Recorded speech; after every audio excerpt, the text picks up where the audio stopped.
I say that I am better now, better now. I only say that 'cause you're not around, not around.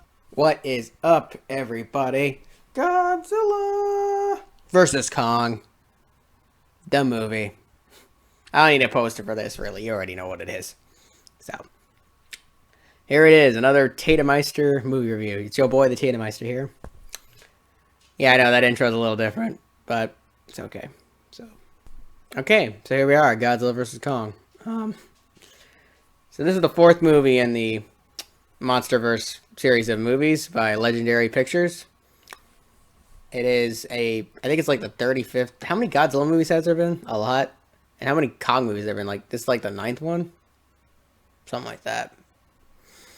It's a pretty cool movie, to say the least. I mean, this has been a build-up. 3 movies have been building up to this moment.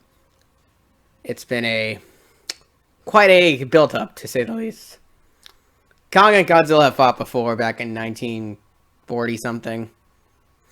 It was an old movie. Toho made that one, and I'm pretty sure Kong won that. It's been a while since I watched the original King Kong vs. Godzilla movie, but this is the second time they've crossed over. So how does this movie stack up to the other Godzilla movies? How does this Kong-Godzilla fight stack up to the other movies? Well, it's pretty freaking great. And I think it's a lot better than the original. Like, the King Kong vs. Godzilla in the 1960s, it was a cool movie for the time. But it really it ages pretty freaking bad. And also, it's pretty damn goofy, considering that, you know, it's an old movie and it's with really weird special effects and has a very strange plot. This movie takes it a lot. It has enhanced special effects. It has modern special CGI effects. King Kong and Godzilla look amazing. The fights in this movie are freaking glorious. And yeah, it's a really cool movie to watch. I definitely recommend watching it in theaters, though. If you stick at home and watch it on HBO Max the first time, it's kind of a lame way to watch the first time. Like, why would you do that for a movie like this? Okay, you have to go see it in the theater. Like, I'm sorry, but like, this is Godzilla vs. Kong. You don't just sit at home and watch it at freaking home. Like, it's just stupid. Why would you do that? But okay. So, I mean, the big question is, who won the battle? Well, I'm not going to spoil anything, okay? You just have to go see the movie yourself. But should I put spoilers in this review? Nah, you know what? I'm not going to do that. There's a few surprises towards the end. There's a lot of really cool action sequences. The movie, I don't really know what to say about this movie. I mean, it's Godzilla vs. Kong. Like, what were you expecting? Schindler's List? Lawrence of Arabia?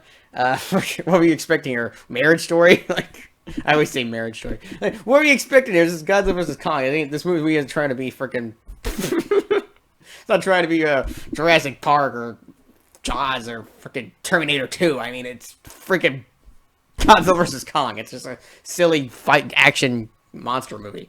But the positive I can give it is, of course, Godzilla and Kong when they are on screen. Of course, Godzilla and Kong steal the show every time they're on screen, especially when they fight. I mean, the fights in this movie are just awesome. Like, of course. It's basically like popcorn enjoyment to the max. I mean, especially when towards the end when a certain character shows up. I'm not going to spoil who shows up at the end, but the fights at the end of this movie are the third act of the movie is just awesome. Just truly awesome. And while I think the humans aren't that good, but this is a Godzilla movie, of course the humans aren't good. Usually the people in these movies aren't really remarkable. There was a time there was about to be a character like in Godzilla 2014, that was the first one. So it goes Godzilla, Kong Skull Island, King of the Monsters, and then this one, Godzilla vs. Kong. They've all been leading up to this big movie, so. Well, question is, will there be another movie after this? I hope so, because it seems like this movie's going to make a ton of money. It's already made $285 million in just a week. That's pretty freaking incredible, I gotta admit. Like, it's on course to become the highest grossing movie of this series, and that's pretty freaking cool. But considering that we have the pandemic going on, that's pretty remarkable, I gotta admit. Like, I think this is a sign that they should continue the series, but. So how does this stack up to the other 3 movies? Let's just get that off the bat. Well, I do think it's better than Godzilla and Kong Skull Island, but I don't find it better than King of the Monsters. And that's just because King of the Monsters is like the ultimate love letter to like Godzilla fans in general and Godzilla in general. It felt like a Godzilla movie through and through.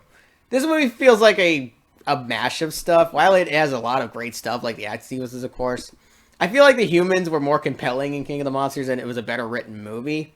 And the you know, the story of King of the Monsters was the best out of the 4 movies. It had a really engrossing, like, tale of, like, redemption and rising back up against evil and, like, redeeming yourself in the eyes of men. I don't know. It had a really cool theme and message, and the music was beautiful, and it had incredible freaking...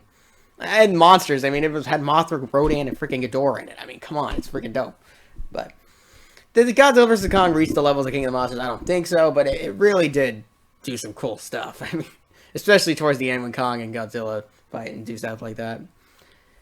What was the story of the movie? I mean, how do I even explain this? Okay, so I think that's just my main negative with the movie. It's just the story and the characters, like the human characters, were just... It was just a really random kind of plot. I mean, basically they're going to Hollow Earth and like, they have to find this power source for this monster. It's a really random plot. I mean, at least with Kong Skull Island and King of the Monsters, the plot was really, it made a lot of sense. The story was really well done. Here it's just like, the story's like jump, jump, jump, jump, jump, jump, jump. Here we go, here we go, here we go, here we go. It's just like, okay, I don't know. I guess we're just supposed to follow along and just watch it for the fights. I guess it's just it. But, yeah, the story definitely needed work, I feel. Adam Wingard did a fantastic job directing it, but I feel like the writers should have done a better job. Like, especially producers. The producers and writers were really the fault here. Adam Wingard directed it amazingly. This is probably the best directed of the 4 movies. Maybe. Because Michael Dougherty did a fantastic job as Killing the Monsters, but I'd say Michael Dougherty and Adam Wingard definitely did the best jobs. I forgot who directed Kong Skull Island, but I have to look that up. So apparently there's this guy called George Van Roberts who only did like 2 other movies before that, but to be fair, Gareth Everett only did like 1 movie before he did Godzilla 2014, so I guess they just grabbed these guys out of fucking nowhere, but I think Adam Wingard had the most experience out of these 4 directors. Like Michael Dougherty and Jordan and these other guys just kind of just jumped into it. They were like, oh yeah, we're doing a giant monster movie now. But Michael Dougherty was a huge fan of Godzilla, so that's why the movie turned out so great. But I think Mr.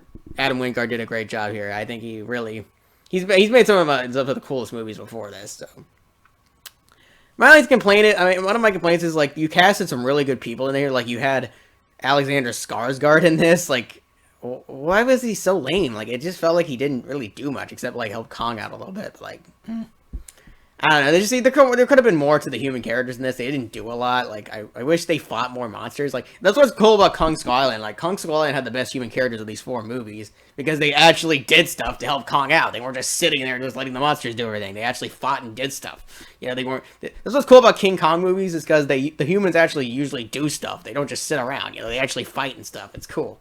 But no, it's just in Godzilla vs. Kong, we just gotta watch the monsters do everything, and we just talk in the background. That's basically what we do, but I don't know, even in Godzilla vs. like Godzilla King of the Monsters, the humans felt a little more important here. I mean, in this movie, they're just kind of this, doing stuff. Like, okay, here, we're just making a plot, and we're just making a little, I don't know, why are they even here? It just kind of annoys me. Like, what are they even doing? I don't know. Like, King of the Monsters, it felt like they're actually part of the story. Like, they're needed in the story. Without the humans in King of the Monsters, it wouldn't make a sense. They needed in the movie. They're moving the story along. They're part of the action. Now, it doesn't feel like they're part of the action here. They're just kind of just doing a couple things. Like, oh yeah, we're following Kong. Okay, now we're following Godzilla. Okay, now we're building a thing to help with Godzilla. I don't freaking know what they're doing. It's just... so stupid. The podcaster character, I'll give you. The guy that plays the podcaster character did a really good job. He's the funniest human character in this movie. Every time he said stuff, it was pretty funny. But other than him, I mean, Millie Bobby Brown was okay. She was way better in King of the Monsters. Like, she had really great acting in that. Millie Bobby Brown in this one, I mean, she's okay, but she's not, like, any mind-blowing performances like she had in King of the Monsters. She's like, yeah! Like, no! It was dramatic and awesome. And here she's like, okay, I'm helping the podcaster guy. I don't know. I mean, like, all the characters from King of the Monsters that showed up here, and they just weren't as good. I mean, they're just like, we're here, but we're not doing much. I don't know. It's whatever. But, yeah. So, guys, the movie's really good. I definitely recommend you watch it. It's my favorite movie of the year so far, but just by concept alone. I mean, it's Godzilla vs. Kong. Was it going to be bad? Like, it was going to be freaking cool no matter what. I mean, just the concept of it alone was going to be cool, but, I mean, it's definitely a lot better than the original movie, but that's not saying much. The original movie was kind of weird, so, It's not as good as King of the Monsters. It's not as good as some other Godzilla movies, and it's not as good as, obviously, it's not as good as King Kong 2005. You know, fucking shit. King Kong 2005 is one of the best movies ever made, not just fucking King Kong movie, but yeah, this movie's really fun. I definitely recommend you go see it. It's in a theater, probably an IMAX or 3D. I definitely recommend 3D. I saw it in IMAX, but there's so many shots in this. Like, the visual effects in this movie are just freaking epic. I mean, it's some of the best since Avatar. I mean, I'm not even joking. The visual effects are freaking mind-blowing, but definitely watch it in 3D, I suggest. There's so many shots in here where, like, 3D would have made it better. 3D is definitely recommended. Like, there's so many shots where it's, like, super amazing roller coaster ride shit. I mean, it's, like, super dope. But 3D, I might go actually back and watch it in 3D. It's that fucking good. But so, yeah, guys, that's my review of Godzilla vs. Kong. It's a very fun movie. Don't be expecting, Oscar-winning things here, but don't be expecting fucking... I mean, this is Godzilla vs. Kong. You know what you're getting. It's going to be a fun movie. That's all it really is. It's meant to be a fun, cool movie. So for that all being said, I'm going to give this movie an 8.8 out of 10. Definitely my second favorite movie of this series. It's really fun. Really, really cool movie. I liked it a lot, and I might go see it again, honestly. It's, yeah, 8.8. Yeah, 8.8 is good. I think that's good. Yeah, 8.8. Really great movie. Super great. I wouldn't say it's a 9 because it has its goofy cliche writing and its goofy crap, and it's a little jaggedy, but hey, it's a really fun time. At least I had a great time. That's all I can say. So yeah, that's my review. Tatumeister is signing out. Godzilla.